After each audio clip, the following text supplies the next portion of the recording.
20 vezes em que máfias ao redor do mundo ganharam dinheiro com o cinema. Caso 1, Família Colombo e o Poderoso Chefão.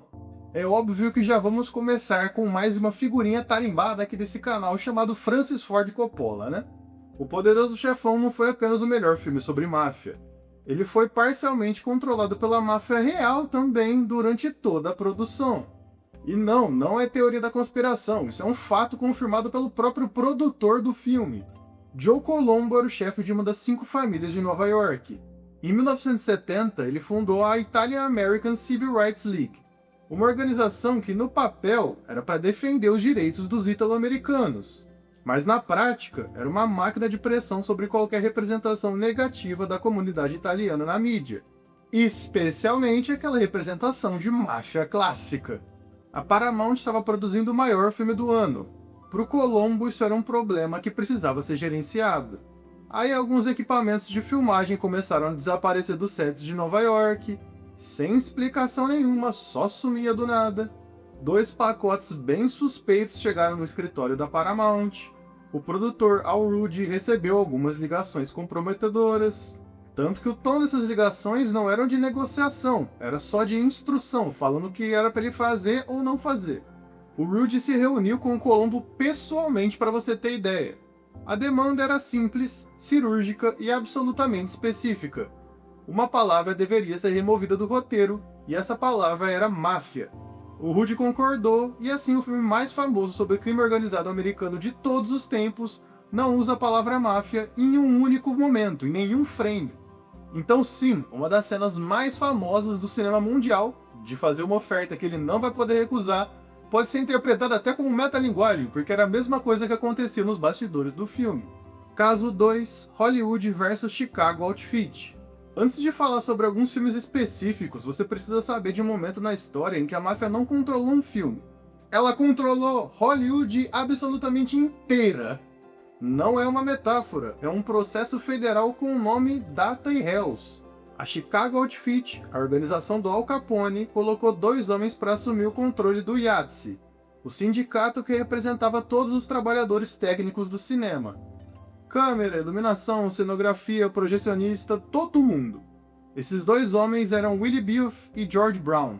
Com a Outfit por trás, eles foram até os executivos dos maiores estúdios da América do Norte com uma proposta direta. Ou vocês pagam, ou vocês vão assistir Hollywood colapsar por dentro imediatamente. Também era uma oferta que ninguém iria recusar.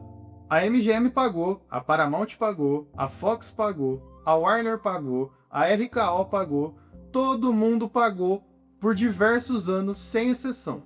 O esquema funcionou de 36 até 43, quando um processo federal expôs tudo o que estava acontecendo.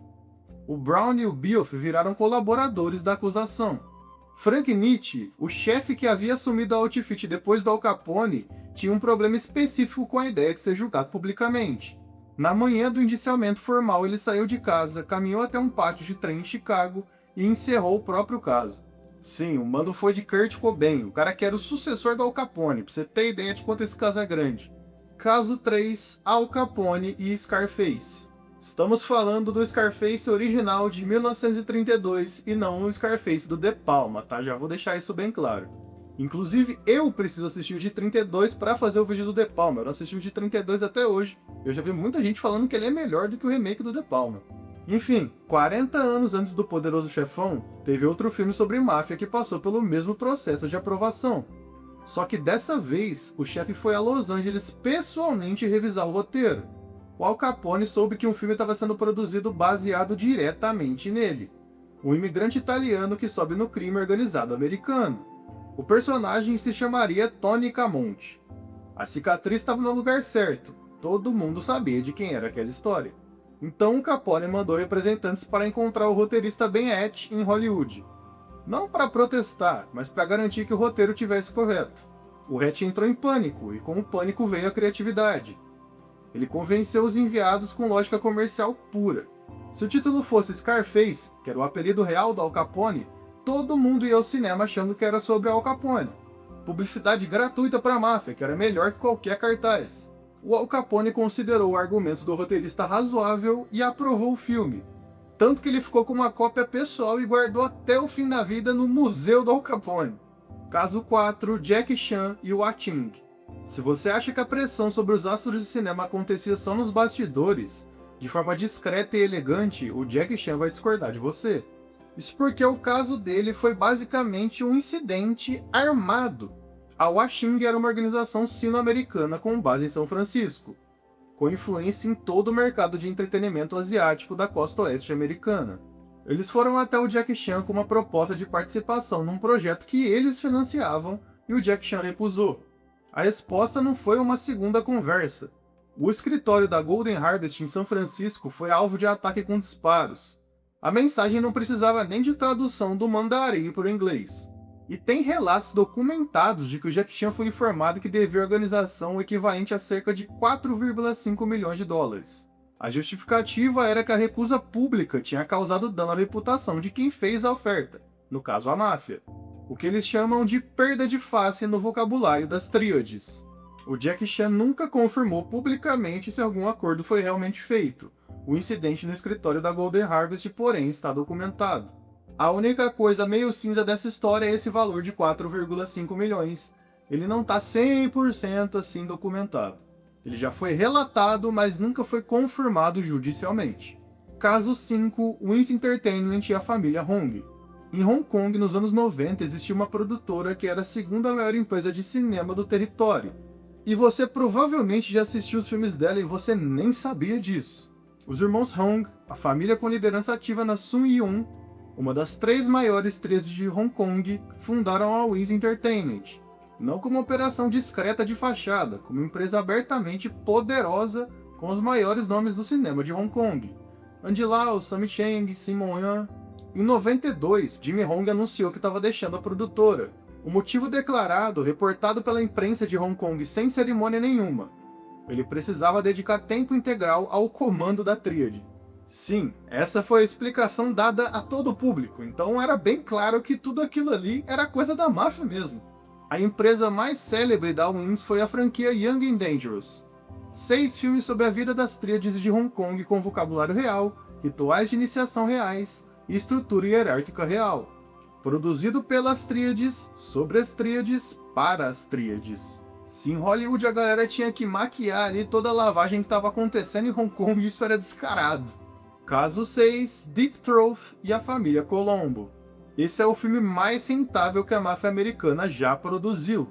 A família Colombo de Nova York decidiu entrar no mercado de entretenimento adulto no início dos anos 70. Os irmãos Anthony e Louis Perano foram os responsáveis pelo projeto. O filme custou aproximadamente 25 mil dólares para ser produzido. E o retorno estimado, cerca de 600 milhões de dólares, corrigindo para a inflação de hoje. Sim, a indústria do entretenimento adulto é a que você está pensando mesmo. Os atores receberam valores irrisórios, o lucro foi inteiramente para a família. Esse dinheiro foi todo reinvestido. Com esse capital, os Perano fundaram a Bryanston Distributing Company, uma distribuidora legítima de filmes. E com todo esse dinheiro é que a gente chega no próximo caso dessa lista. Caso 7, Massacre da Serra Elétrica. Todo o dinheiro feito com aquele filme de entretenimento adulto do caso anterior precisava de um destino, e o destino é esse mesmo que eu falei, tá? Louis Perano encontrou um jovem diretor texano com um roteiro de terror perturbador e um orçamento irrisório. Perano usou a Bryanston para distribuir e parcialmente financiar o Massacre da Serra Elétrica. O filme se tornou um dos maiores clássicos do cinema de terror da história. Franquia, sequência, remake, série de televisão, estudado em universidade de cinema para falar de terror até hoje. O Gunnar Hansen, ator por trás do personagem mais icônico do filme, recebeu o equivalente a 4 mil dólares com os valores corrigidos para a inflação de hoje. O dinheiro de verdade foi para quem havia colocado os recursos na produção, e não para a galera que fez o filme, então você já entendeu o tamanho desse caso, né?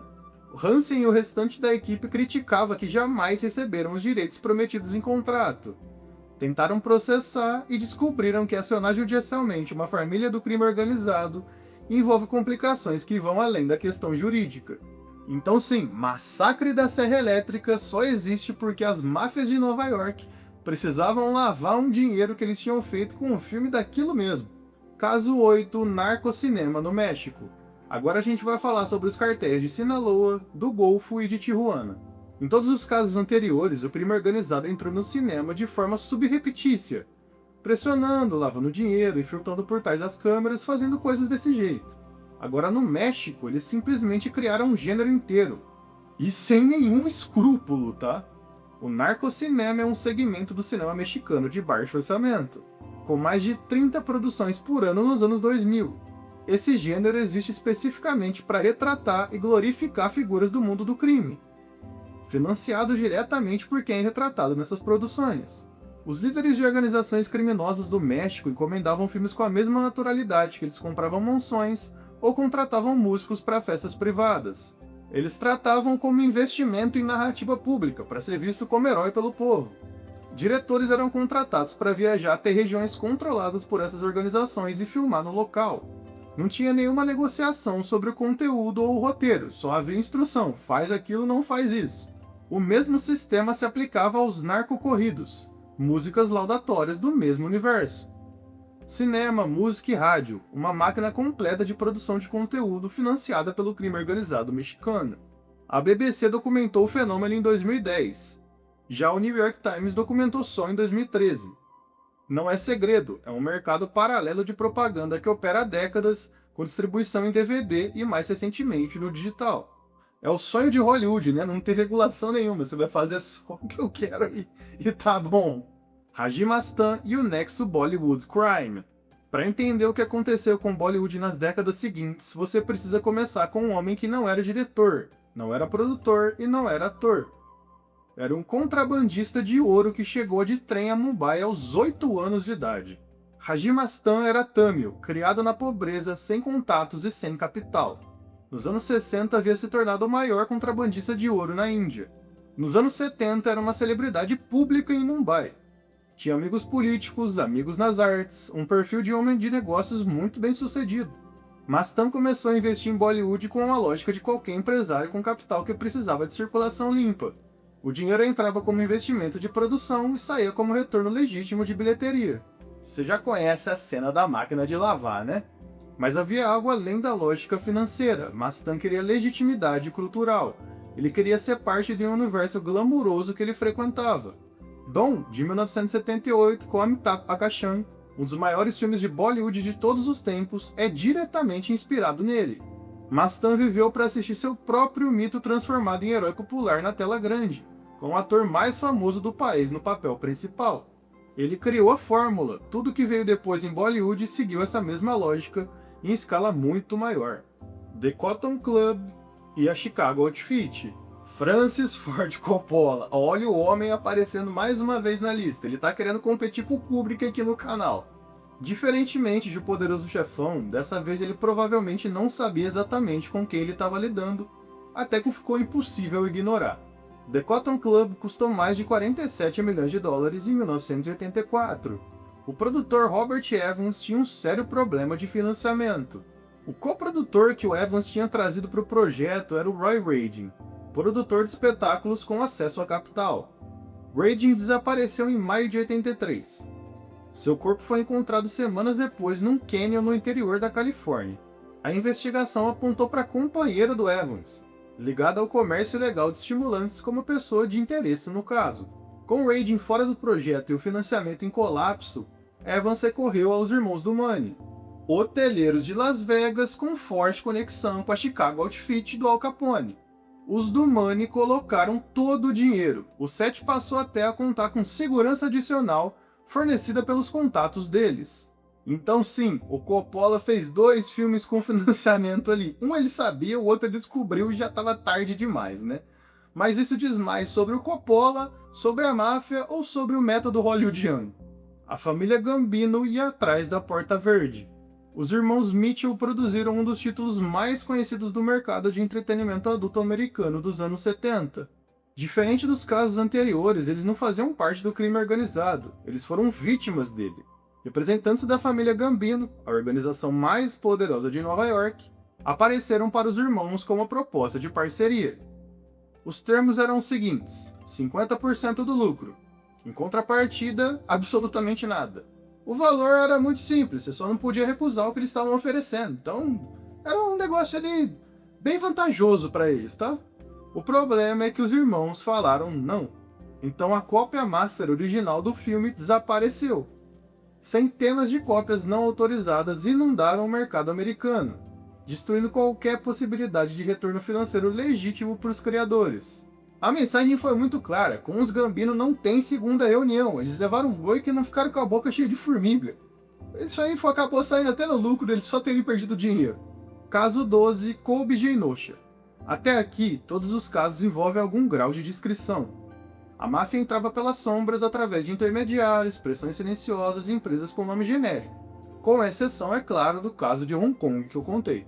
E no Japão, assim como em Hong Kong, isso era completamente desnecessário.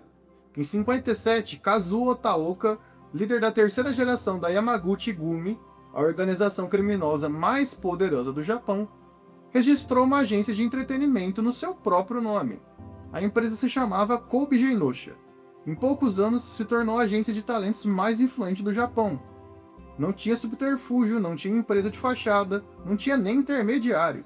O proprietário era literalmente o chefe da maior organização criminosa do país. Qualquer um que já estudou Yakuza sabe quem é esse cara, agora se já sabia desse caso, são outros 500. Artistas, atores e cantores representados pela empresa dele tinham um tipo muito específico de segurança contratual. Tanto é que ninguém nunca rompeu um contrato com essa empresa. Caso 13, o filme da Yamaguchi Gumi. Em 74, a Yamaguchi Gumi foi além da agência de talentos. Eles produziram um longa-metragem biográfico sobre o próprio chefe vivo da organização. Yamaguchi Gumi Sandaime foi baseado diretamente na autobiografia de Kazuo Otaoka, com cooperação total da organização no desenvolvimento do projeto. Então sim, não era uma produção crítica e nem chapa branca, era para glorificar o cara mesmo. Produzido como se fosse uma campanha de relações públicas com orçamento de cinema e muito grande. Taoka visitou o set pessoalmente algumas vezes durante as filmagens. O ator Ken Takakura, uma das maiores estrelas do cinema japonês, conheceu o chefe no set. Em que condições exatas essa conversa ocorreu, ninguém documentou com muitos detalhes. O filme foi distribuído e circulado normalmente do Japão, nada aconteceu e o cara ainda ganhou mais influência e poder.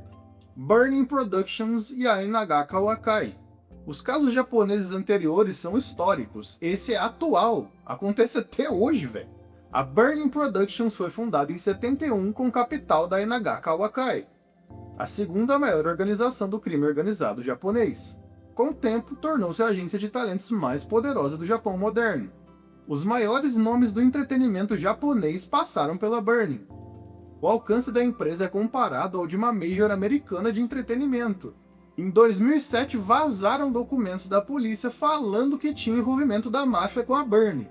Mas só em 2011, 4 anos depois, que começou uma investigação oficial. Nenhuma das celebridades que estavam envolvidas comentou alguma coisa publicamente sobre o acontecido, e até hoje a empresa continua ali, normalmente sem interferência nenhuma da justiça. Caso 15, Ndrangheta e a lavagem. A Ndrangheta é a organização criminosa com o maior faturamento do mundo.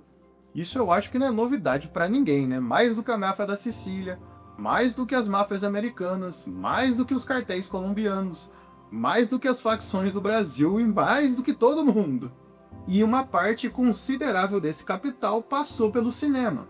A lógica era extremamente sofisticada e precisa. Produções culturais na Itália recebem incentivos fiscais governamentais. A contabilidade de uma produção cinematográfica é intrinsecamente complexa. Cachês de consultoria, diárias de locação, figuração, equipamento, difícil de auditar com precisão. Empresas de produção ligadas à Ndrangheta investiam como sócias minoritárias em produções legítimas. O dinheiro sujo então entrava como capital de produção e saía limpo com um retorno de bilheteria ou incentivo fiscal restituído. E ainda teve um bônus extra. Em alguns casos, o dinheiro de origem regular entrava e o governo italiano devolvia parte dele como subsídio cultural. Lavagem garantida com o governo italiano. Olha o poder desses caras, mano.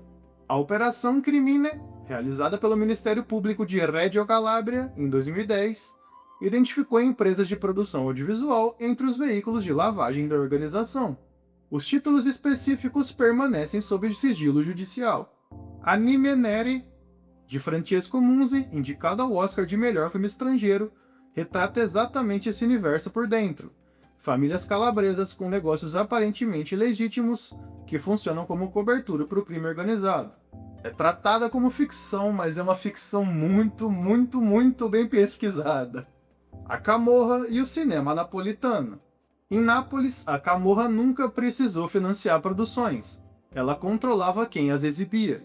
As redes de cinema e distribuidoras de Nápoles funcionou por décadas sob o regime de taxa de proteção, pagamentos regulares para garantir que as operações continuassem funcionando, controle do circuito de exibição, não de produção, e não só de Nápoles, da região metropolitana inteira. Em 2008, Matteo Garrone lançou Gomorra, um filme que expôs o funcionamento interno da Camorra com precisão perturbadora, baseado no livro de Roberto Saviano publicado em 2006. Saviano passou a viver sob escolta policial permanente logo após o lançamento do livro, e depois do filme a situação só piorou. Ele está sob proteção policial há mais de 18 anos. Gomorra ganhou o grande prêmio do júri em Cannes. Roberto Saviano não pôde comparecer aos festivais de cinema sem segurança armada. A conclusão que fica é meio óbvia, né? É melhor não mexer com essa galera da máfia italiana. De nenhuma máfia, para falar a verdade, né? Por isso que eu só tô aqui documentando. Caso 17. A máfia russa e o cinema pós-soviético. Com o colapso da União Soviética em 91, a Rússia entrou numa privatização caótica. Fortunas enormes foram acumuladas por pessoas com acesso privilegiado a estruturas do Estado em colapso e conexões com bastidores do poder. Foi assim que se criou a famosa oligarquia russa. O cinema russo precisava de dinheiro. O Estado soviético não financiava mais. O capital privado disponível tinha histórico complexo. Investigações jornalísticas do período documentam que produções russas dos anos 90, incluindo filmes que circularam em festivais, receberam investimentos de figuras ligadas a Brativa, que, para você que não sabe, Brativa é praticamente uma máfia russa.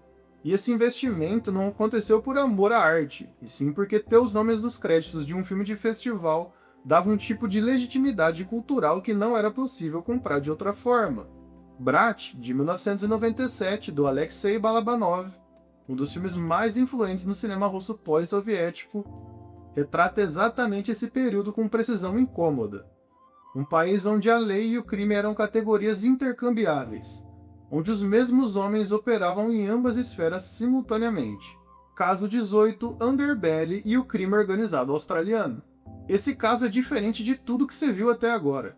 Não é sobre um crime organizado financiando um filme, é sobre o crime organizado conseguindo proibir um.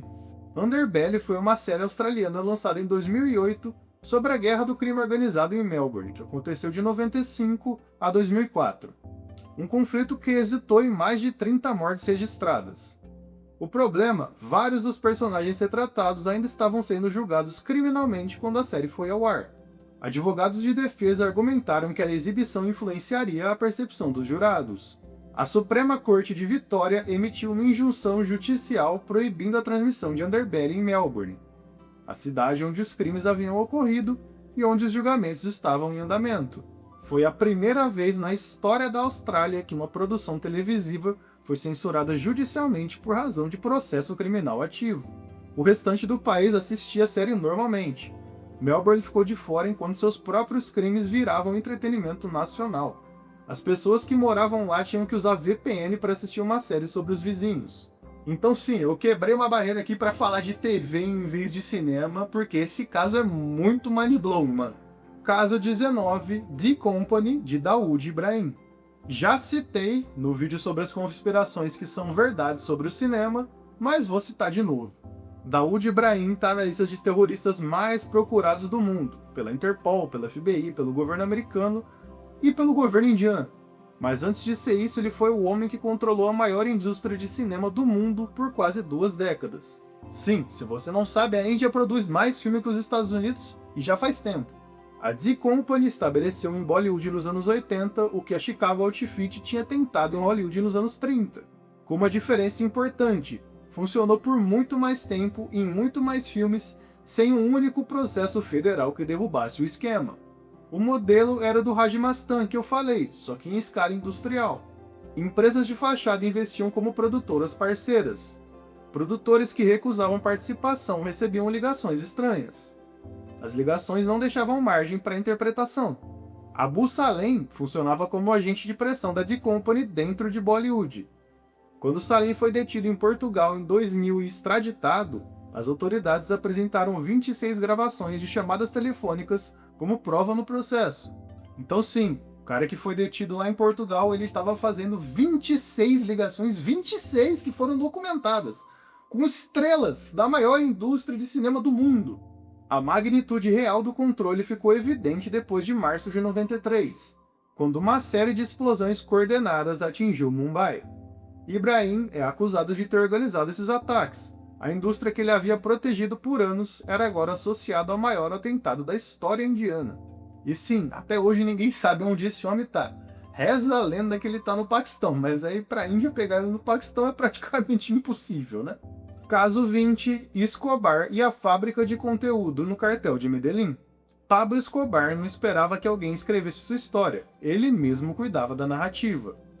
O cartel de Medellín financiou produções audiovisuais, sendo séries, telenovelas e programas de rádio, que retratavam ele como herói do povo. O mesmo homem que financiava hospitais em comunidades pobres também financiava o conteúdo que circulava essa versão da história para essas mesmas comunidades. A máquina de narrativa do Escobar foi tão eficiente que sua imagem de Robin Hood sobreviveu décadas após a sua morte. Até hoje tem gente que vê ele dessa forma, tá? Não é loucura. Só que aí em 2015, a Netflix lançou Narcos para 190 países. A família de Escobar tentou judicialmente bloquear a produção, alegando o uso não autorizado de imagem. Mas a tentativa de tirar do ar a série protagonizada pelo nosso Wagner Moura falhou. O que não falhou foi a intimidação. O consultor de segurança de produção, o jornalista colombiano Jorge Enrique Botero, recebeu avisos sérios de membros remanescentes do cartel por ter facilitado a narrativa americana sobre o Escobar. O consultor de segurança da produção nos anos seguintes era um ex-agente da DEA americana. E isso aconteceu por diversas razões que esse vídeo já se autoexplica, né? Chegamos ao fim de mais um vídeo e, como sempre, é essa hora que eu peço o seu like. Se você quiser dar uma comentada, alguma coisa aí, qualquer coisa que você gostou ou não gostou do vídeo. Claro, sempre hypa o vídeo se você estiver assistindo no celular. E veja nosso clube de membros, vê se algum plano ali te interessa. E se você gostou desse vídeo, eu tenho outro vídeo para te recomendar, que é esse aqui, onde eu falo das 20 teorias da conspiração que todo mundo achava que era mentira, mas são verdades e são todas sobre cinema, tá?